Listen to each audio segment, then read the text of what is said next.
दोस्तों, जो नियति में लिखा हुआ है उसे कोई नहीं बदल सकता और जो नियति करती है वह सबसे अच्छा होता है।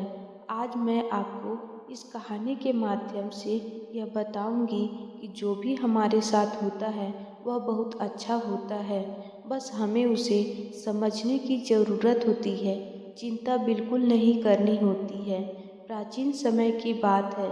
एक बार मृत्यु के देवता यमराज ने अपने एक दूत को धरती पर किसी के प्राण हरने के लिए भेजा, क्योंकि धरती पर एक स्त्री मर गई थी और उसी की आत्मा को लाना था। यमराज की आज्ञा पाकर वह देवदूत उस स्त्री के घर पहुंच जाता है, लेकिन जब वह देवदूत वहां पर पहुंचता है तो वह वहां का नज़ारा देखकर आश्चर्यचकित रह जाता है। वो वहां पर कुछ ऐसा देखता है जिसे देखने के बाद उसके आंखों से आंसू बहने लगते हैं।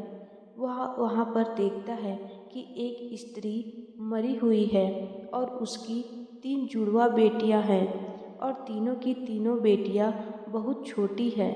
तीनों में से उसकी जो सबसे छोटी बेटी थी वह अभी भी उस मृत स्त्री के स्तनों से लगी हुई थी और एक बिलख बिलख कर रो रही थी और तीसरी रोते रोते सो गई थी। उसके आंखों से आंसू की धारा लगातार बह रही थी। उनके परिवार में उनकी माँ के अलावा उनका कोई नहीं था, क्योंकि उसके पिताजी जो थे वह पहले ही मर चुके थे और अब उसकी माँ भी मर चुकी थी। यह सब देखकर उस देवदूत को यह समझ ही नहीं आया कि वह अब क्या करे। अगर वह स्त्री के प्राण हर कर ले जाए तो इन नन्ही बच्चियों का ध्यान कौन रखेगा, और अगर वह नहीं लेकर गया तो यमराज उसे दंड देगा। लेकिन उससे उन बच्चों का दुख देखा नहीं गया, इसलिए वह उस स्त्री के प्राणों को बिना लिए ही खाली हाथ यमराज के पास पहुंच जाता है और वहां पर पहुंचकर यमराज को बोलता है, मैं उस स्त्री के प्राण लेकर नहीं आ पाया, आप मुझे क्षमा कर दीजिए।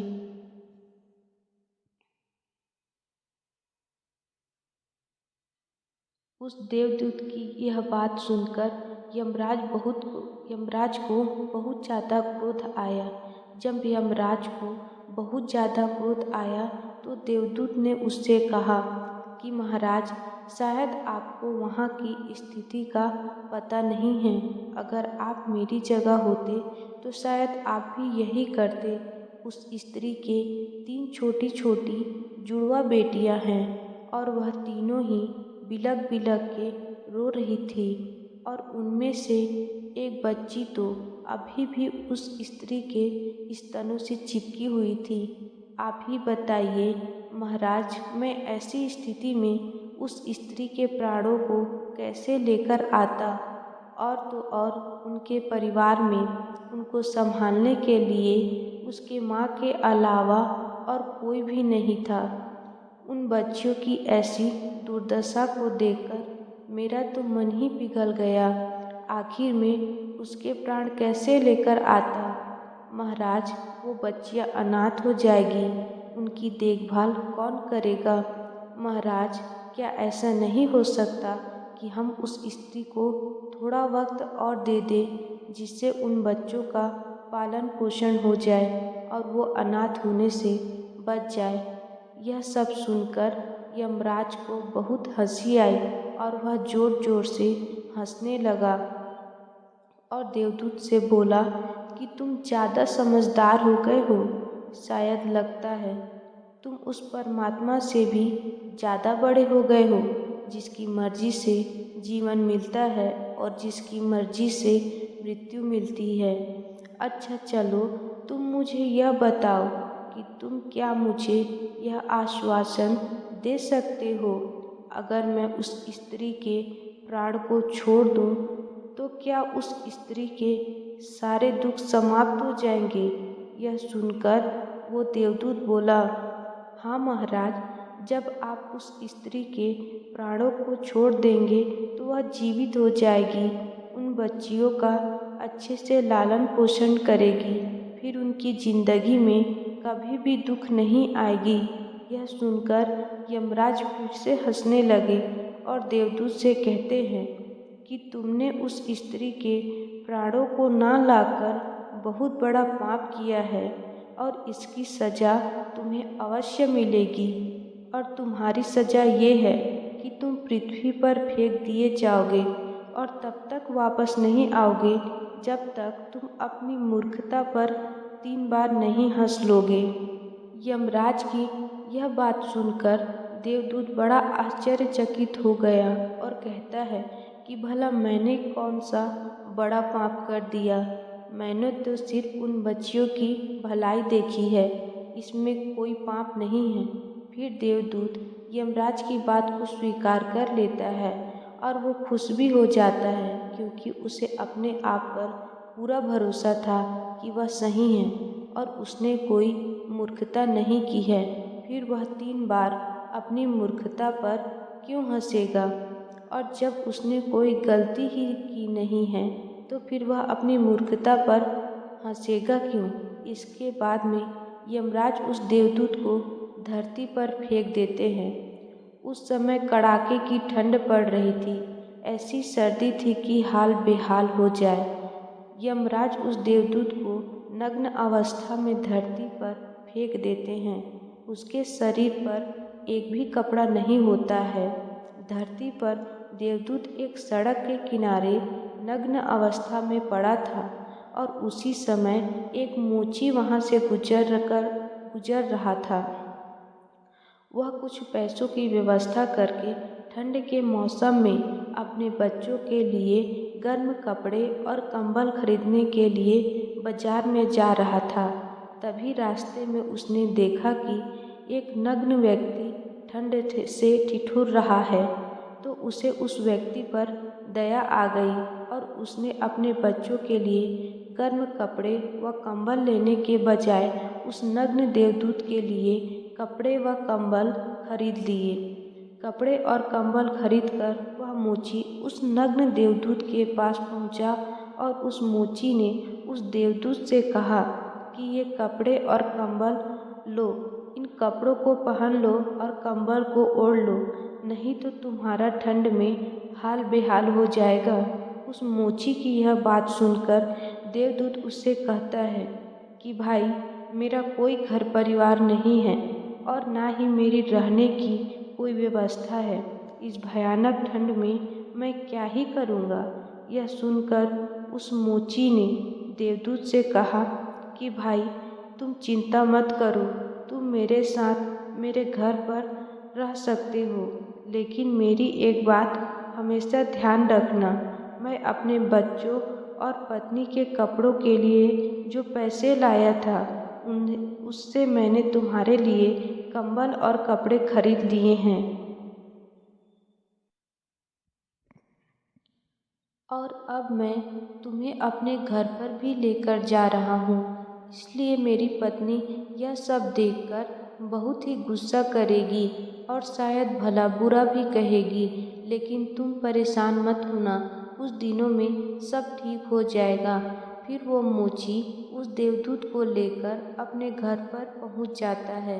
लेकिन एक बात देखने योग्य है कि न तो मोची को यह पता था कि वो जिसको अपने घर लेकर आया है वह एक देवदूत है, और ना ही मोची की पत्नी को यह पता था कि उनके घर पर जो आया है वह देवदूत है। और उस देवदूत के आते ही उनके घर में खुशियों की बाढ़ आ जाएगी। जैसे ही मोची देवदूत को लेकर अपने घर पर पहुंचा, तो उसकी पत्नी ने मोची से कहा कि आप किसे लेकर आए हैं और कपड़े लेकर क्यों नहीं आए? आप तो घर से बच्चों के लिए गर्म कपड़े लेने के लिए निकले थे। पत्नी की बात सुनकर मोची ने उसे सारी घटना बताता है। पत्नी से कहता है कि हम तो अपने पुराने कपड़ों से भी इस ठंड को निकाल सकते हैं, लेकिन यह बेचारा उस ठंड में ठिठुर रहा था। इसके शरीर पर एक भी वस्त्र नहीं था। अगर मैं इसकी मदद नहीं करता तो ये वहीं पर मर जाता। और तो और इसके रहने का भी कोई ठिकाना नहीं है, इसीलिए मैं इसे अपने साथ ले आया। मोची की पत्नी यह सुनकर आग बबूला हो गई और मोची से कहने लगी, क्या हमने यहाँ पर कोई धर्मशाला खोल रखा है जो हम दूसरों की सेवा करते रहेंगे? यहाँ तो हमारे खुद के खाने के लाले पड़े हैं और हम दूसरों के खाने की व्यवस्था भी करें। ऐसी ठंड में मैंने आपको अपने बच्चों के लिए गर्म कपड़े लेने के लिए भेजा था, पर आपने सारे पैसे को इस व्यक्ति के कपड़ों में बर्बाद कर दिया। आपको कुछ समझ में आता भी है या नहीं? मोची की पत्नी मोची पर खूब बरसी, खूब चीखी चिल्लाई। उसने मोची को खूब भला बुरा कहा।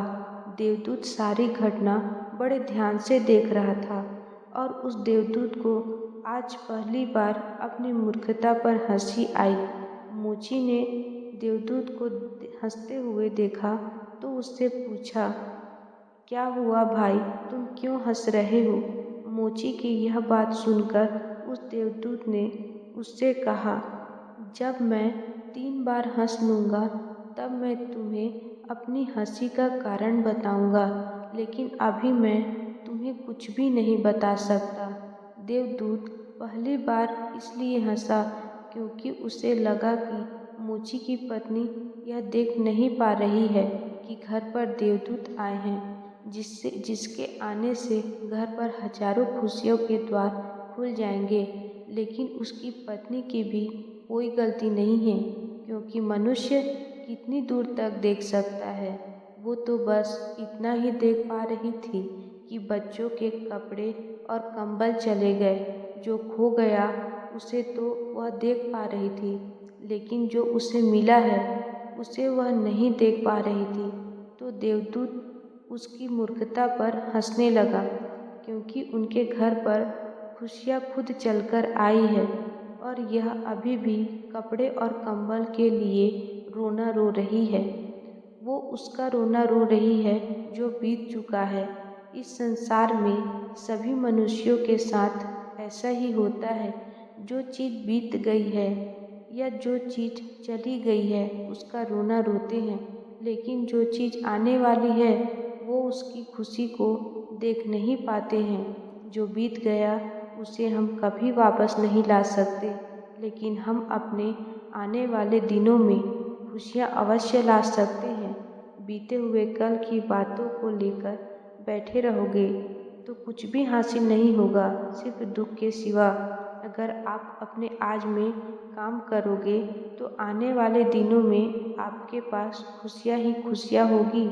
जो बीत गया उसे जाने दो, जो आने वाला है उसका स्वागत करो। लेकिन उस मोची की पत्नी जो बीत गया उसी के लिए दुखी हो रही थी, लेकिन जो उनके पास खुशियाँ चलकर आ रही थी वह उन्हें देख नहीं पा रही थी। लेकिन वह जो देवदूत था, इसलिए उसने 10 दिनों में ही मोची का सारा काम सीख लिया और फिर वह जूते बनाने लगा। देखते ही देखते कुछ ही दिनों में, कुछ ही महीनों में उसके जूते खूब बिकने लगे। उस मोची के घर की पूरी तरह काया पलट हो गई। अब उसके घर में पैसों की कोई कमी नहीं थी और कुछ ही महीनों में वह इतना अमीर हो गया कि वह राजा महाराजाओं की तरह रहने लगा। उस देवदूत के द्वारा बनाए गए जूते इतने बिके कि पूरे साल में आसपास के सभी राज्यों में यह बात फैल गई कि उस मोची के यहाँ बहुत ही अच्छे जूते बनाए जाते हैं और उसके जैसा जूता कोई और नहीं बना सकता। आसपास के जितने भी राज्य थे उन राज्य के राजाओं के जूते भी उस मोची के पास बनने के लिए आने लगे। मोची के घर में तो धन की बारिश हो रही थी। सब बहुत खुश थे, सब कुछ बहुत अच्छा चल रहा था। फिर एक दिन पास के राज्य में से सम्राट का एक आदमी आया और मोची से बोला कि यह चमड़ा बहुत ही कीमती है और ये आसानी से नहीं मिलता, इसलिए सम्राट के जूते बनाने में कोई गलती नहीं होनी चाहिए। और जूते की कलाकृति बताकर बोला कि ठीक इसी प्रकार के जूते बनाना और यह भी बोला कि ध्यान रखना जूते बनाने हैं, चप्पल मत बना देना, क्योंकि उस राज्य में ऐसी प्रथा थी कि जब भी कोई व्यक्ति मर जाता है उसे चमड़े के चप्पल पहनाकर चिता पर लेटाया जाता है। उस व्यक्ति के जाने के बाद मोची ने देवदूत से कहा, चमड़े की चप्पल नहीं जूते बनाना है, यह सम्राट का स्पष्ट आदेश है और इसी बात का ध्यान रखना है कि चमड़ा सिर्फ इतना ही है जितने में जूते बनाए जा सकते हैं, इसलिए कोई गलती मत करना वरना हम बड़ी मुसीबत में फंस सकते हैं। मोची की इतना समझाने के बाद भी उस देवदूत ने उस चमड़े की चप्पल ही बनाई और जब मोची ने यह देखा कि देवदूत जूते की जगह चप्पल बनाए हैं तो वह आग बबूला हो गया और गुस्से में इतना पागल हो गया कि डंडा लेकर देवदूत को बहुत मारा और कहा कि मैंने तुम्हें बार बार समझाया था कि जूते बनाने हैं, लेकिन तुमने चप्पल बना दिए। अब सम्राट हमें नहीं छोड़ेगा, तुम तो जो मरोगे तो मरोगे, मुझे और मेरे परिवार को भी फांसी लगवाओगे। इतना सुनते ही वो देवदूत जोर जोर से हंसने लगा और उसी समय पीछे से दौड़ता हुआ हाँफता हुआ उस सम्राट का आदमी आया और बोला कि भाई जूते मत बनाना, चप्पल बनाना, क्योंकि सम्राट की मृत्यु हो चुकी है। इतना सुनते ही मोची के हाथ से डंडा छूट जाता है और जमीन पर जा गिरता है और उस मोची ने देवदूत के पैर पकड़ लिए और उससे कहा कि भाई मुझे माफ़ कर दो, मैंने तुम्हारे ऊपर आज हाथ उठा दिया, मेरे से बहुत बड़ी भूल हो गई। यह सुनकर देवदूत ने कहा कि कोई बात नहीं है, मैं तो यहाँ पर अपनी सज़ा भुगत रहा हूँ। देवदूत की यह बात सुनकर मोची ने कहा कि कौन सी सज़ा, और मैंने तुम्हारे को इतना मारा, उसके बाद भी तुम हंस क्यों रहे हो? फिर देवदूत ने कहा कि जब मैं 3 बार हंस लूँगा तब मैं तुम्हें अपना सब कुछ बता दूँगा, अभी मैं कुछ भी नहीं बता सकता। इस संसार में मनुष्य उन्हीं चीज़ों के पीछे भागता है जिसकी उसे ज़रूरत ही नहीं। भविष्य अज्ञात है, उसे कोई नहीं जान सकता कि आगे क्या होने वाला है। उसे सिर्फ और सिर्फ परमेश्वर जान सकते हैं कि आगे क्या होने वाला है, जबकि मनुष्य अपने अतीत के अनुभव के अनुसार निर्णय लेता है। सोचता है कि पिछली बार मेरे साथ ऐसा हुआ था तो अब की बार भी मेरे साथ ऐसा ही होगा, जबकि आगे क्या होगा किसी को कोई पता नहीं। सम्राट जिंदा था तो उसे जूते चाहिए थे और अब वह मर गया तो उसे चप्पल चाहिए। देवदूत को दोबारा हंसी आने लगी, क्योंकि भविष्य का हम में से किसी को भी कुछ भी पता नहीं रहता। हम ऐसी इच्छाएं जाहिर करते हैं कि भविष्य में यह होगा, भविष्य में वो होगा, भविष्य में मेरा जीवन ऐसा होगा, वैसा होगा, और जो हम भविष्य को लेकर सोचते हैं वह बिल्कुल व्यर्थ होता है। हम सोचते हैं कि यह घटेगा, लेकिन वह कभी नहीं घटता, क्योंकि कुछ और ही घटना तय होता है। हमारी नियति भी हमसे ऊपर चलती है, लेकिन हम बेवजह ही हल्ला मचा कर रख देते हैं। चाहिए चप्पल लेकिन जूते बनवाते हैं। मरने का समय नज़दीक आ रहा है, लेकिन हम जिंदगी को और जीने की कामना करते हैं और इच्छाएं अपने मन में पाल रहे हैं। बुढ़ापे में जवानी के शौक करने की कोशिश करते हैं। फिर उस देवदूत को अपनी मूर्खता पर दूसरी बार हंसी आई और उसने सोचा, मुझे क्या पता कि उन लड़कियों का भविष्य कैसा होगा, और मैं फालतू में ही महाराज से बहसबाजी कर आया और बेवजह ही बीच में पड़ गया। और यही सोचकर उसे अपनी मूर्खता पर फिर से हंसी आई। ऐसे ही दिन निकलते गए और कुछ वर्षों के बाद एक और घटना घटती है। देवदूत मोची की दुकान पर बैठकर जूते बना रहा था, तभी वहाँ पर 3 जवान लड़कियाँ और उनके साथ एक वृद्ध औरत भी आई। उन तीनों लड़कियों की शादी होने वाली थी, इसलिए वह लड़कियां अपनी जूतिया की नाप देने आई थी। जब देवदूत ने उन तीनों लड़कियों को आता देखा तो वो देखकर ही पहचान गया कि यह तो वही 3 लड़कियां हैं जिन्हें वह मित्र स्त्री के पास छोड़कर आया था, जिसके कारण वह आज संसार में सजा भुगत रहा है। जब देवदूत ने उन लड़कियों की हालत देखी तो उनकी हालत देखकर ऐसा लग रहा था कि किसी बड़े घराने की लड़कियां हैं और वह तीनों लड़कियां बहुत ही सुंदर लग रही थी। फिर देवदूत ने उन लड़कियों से पूछा कि तुम्हारे साथ यह बूढ़ी औरत कौन है?